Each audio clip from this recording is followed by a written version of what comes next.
Update 6.2 is very special. It's huge and contains tons of important changes and new features.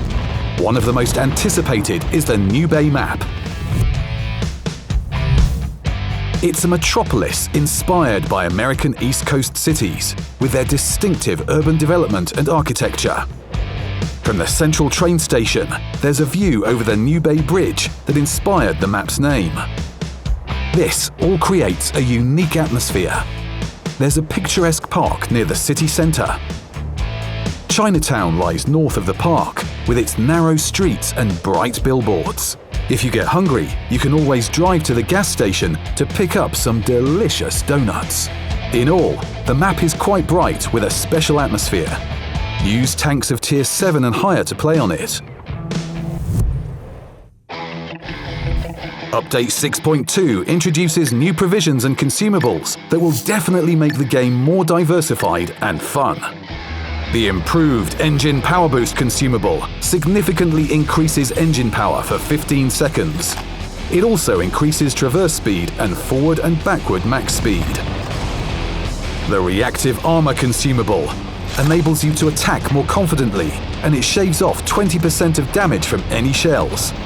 It's effective for 15 seconds and takes 75 seconds to cool down. Two new provisions have been added: Sandbag Armor and Enhanced Sandbag Armor. The first one will add 3% to the tank's durability, while the second adds 6%. If you mount both of them, the durability of your tank will increase by 9%. New consumables and provisions can be mounted on British heavy tanks from Tier 7 to Tier 10.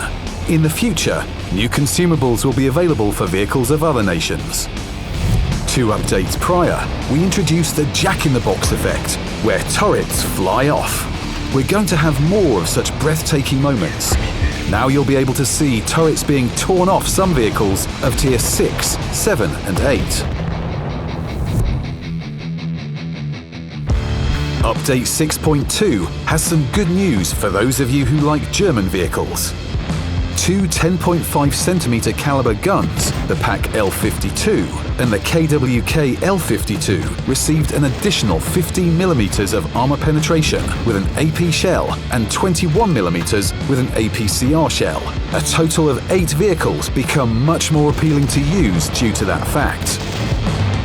The Jagd Panther will become one of the best vehicles of its class at Tier 7 in terms of armor penetration, and the VK4502A will stop bringing up the rear of all other Tier 8 heavy tanks. Let's move on to Soviet vehicles.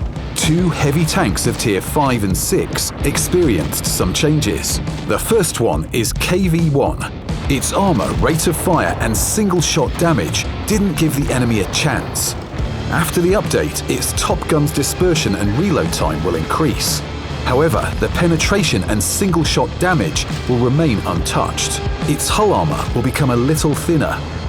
Nevertheless, the KV-1 will still be a difficult, well-armored target. A minor change was implemented for the KV-2. The M10 gun's armor penetration was decreased for HE shells. However, its reload time and damage didn't change. It's a little harder now to deal full damage with an HE shell.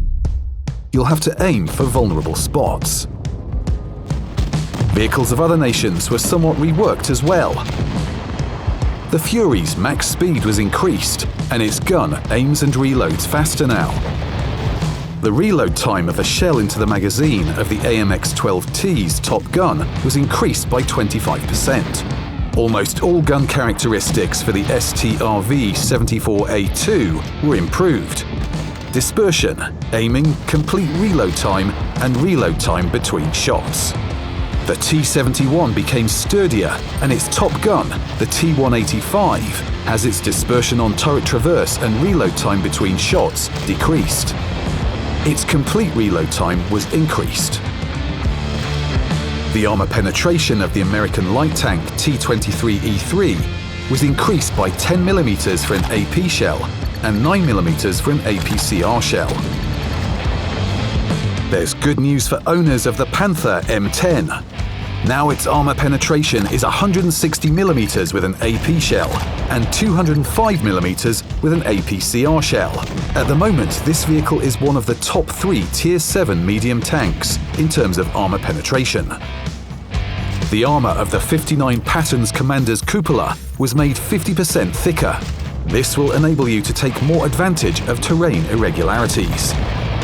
The durability and accuracy of both guns of the British tank destroyer FV 4004 Conway were decreased. Both guns now need more time to reload and aim. The armor of the Commander's cupola and the rangefinder of the AMX-50 Foch was increased threefold, from 60 to 180mm. This will help you use the front armor more confidently and not be afraid of HE shells. Some armor was added to the hull and turret front of the STB-1. The gun's mantelet is no longer a vulnerable area.